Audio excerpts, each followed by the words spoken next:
il y a un enseignement que je donne sur les différents âges de l'amour. Et dans les différents âges de l'amour, il y a 4 ou 5 étapes dans les différents âges de l'amour. La manière dont deux personnes qui viennent de se connaître s'aiment, ce n'est pas la même manière dont des personnes qui ont déjà fait 50 ans s'aiment. Le premier amour est fondé sur l'attirance des personnes. Donc ça, c'est la première classe, le premier âge. Tu es belle, tu es beau, tu as quelque chose. Qu'on le veuille ou non, tu as quelque chose qui attire la personne. La Bible dit quand Adam a vu Ève, il dit la chair de ma chair, os de mes os. Mais le problème, c'est qu'après 2 enfants, la chair va devenir autre chose. Donc il y a un développement de la chair. Les os vont se métamorphoser. La femme fine que tu as connue risque de passer en XX. Il peut arriver que le corps que tu as aimé se déforme. Mais si le corps que tu as aimé se déforme, qu'est-ce qui te reste à aimer encore? Voici la question. C'est là maintenant qu'on va passer au deuxième âge. Ça commence à partir de 5 ans après le mariage. Parce que vous voyez, au départ, il y a une forme de curiosité, d'attirance curieuse. C'est comme un repas qui est devant toi que tu n'as jamais mangé.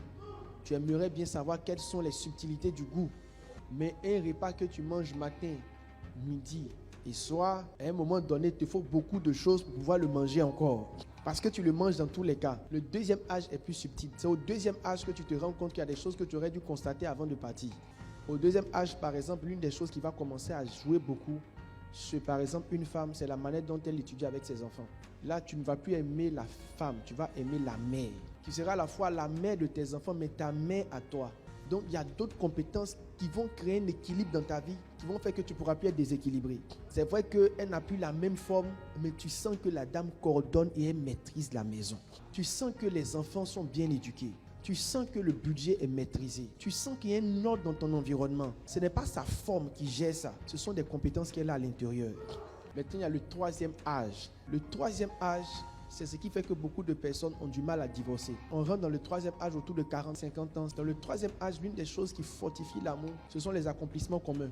C'est là que vous construisez votre maison ensemble. Un couple qui a construit une maison ensemble, ce sera très difficile pour eux de parvenir au divorce. Entre 40 ans et 50 ans, c'est là aussi que le divorce en esprit commence. Parce que je vous ai dit que si on peut commettre l'adultère en esprit, c'est qu'on peut divorcer aussi en esprit tout en étant physiquement ensemble. Pourquoi il est déconseillé de se marier à partir de 40 ans? Parce qu'à partir de 40 ans, les gens ont déjà accompli tellement de choses qu'ils ratent le troisième âge. À partir de 40 ans, le monsieur a déjà sa maison, la femme a déjà ses enfants. Donc quand ils se mettent ensemble, il y a quelque chose qui ne prend plus. Quand 2 personnes se sont mariées, ils ont vécu dans un studio. Et puis du studio, ils ont construit une maison. Au troisième âge, leur amour est très fort.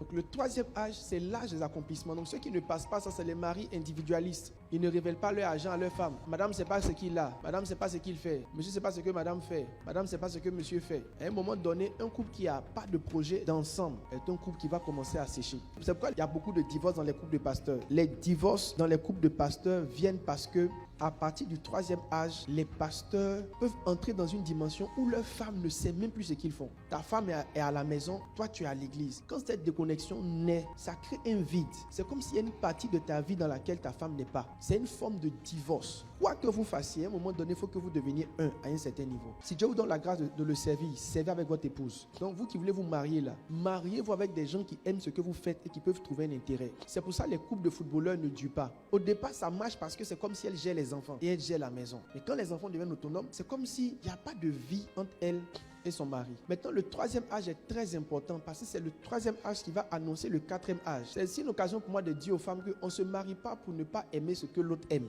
Quand tu te maries à quelqu'un, il faut aimer ce que la personne aime. Maintenant, le dernier âge, qui est le quatrième âge, commence à partir de 55-60 jusqu'à la mort. Le quatrième âge, c'est ce que j'appelle l'amour du souvenir. Dans la vieillesse, on est amoureux par souvenir parce qu'il n'y a plus rien sur le corps même qui peut t'intéresser. Tout est mélangé. Vous pouvez même plus vous laver, mais on doit vous laver. Donc, comment des vieilles personnes font pour être amoureuses? Quand vous voyez 2 vieux qui s'aiment, ils sont vieux, ils s'aiment. Ce n'est plus physique, ce n'est plus ce qu'ils bâtissent. C'est le souvenir de ce que leur vie a été. C'est pourquoi quand votre vie n'a pas été pleine, votre vieillesse est pauvre. Quand vous voyez dans les maisons des vieux, il y a des 4 photos. Les 4 photos des vieux, c'est un réservoir d'amour. Mais comment tu arrives à avoir un 4e âge épanoui? C'est quand tu as eu un 3e âge béni. Donc, à un certain âge, il faut multiplier les expériences impersonnelles. C'est là que les parents qui ont vécu que pour leurs enfants qui n'ont pas eu d'expérience ensemble ont des problèmes. Je dis toujours au couple, faites des voyages, allez au restaurant. Vous ne savez pas à quoi ça sert, mais plus tard, c'est ce qui vous rend amoureux. Il y a des gens qui ne font rien ensemble, c'est des colocataires.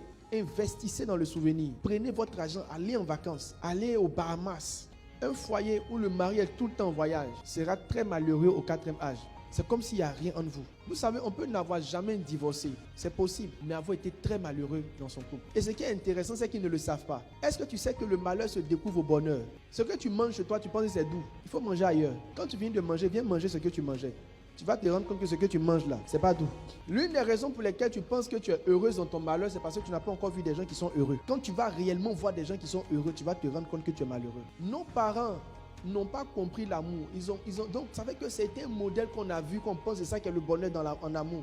Mais ça, c'est pas le bonheur en amour. Pourquoi les Africains ne croient pas en l'amour? Quand ils voient les Blancs s'attraper, s'embrasser, ils disent c'est les exagères, ils exagèrent. C'est parce que tes parents ne t'ont pas montré que c'est possible. C'est possible d'aimer quelqu'un, de la désirer permanemment. N'attendez pas d'être en retraite pour commencer à profiter de la vie. Pendant que vous partez, vivez. Parce que c'est la vie. La vie, ce n'est pas la vieillesse. La vie, c'est le chemin. C'est tout le parcours. Là où votre argent peut, faites quelque chose. Même si vous ne pouvez pas aller en vacances en Europe, allez au moins en vacances à une station balnéaire. Choisissez un bel hôtel dans votre pays. Allez là-bas, faites un jour. Même si tu vas faire une semaine, faites un jour.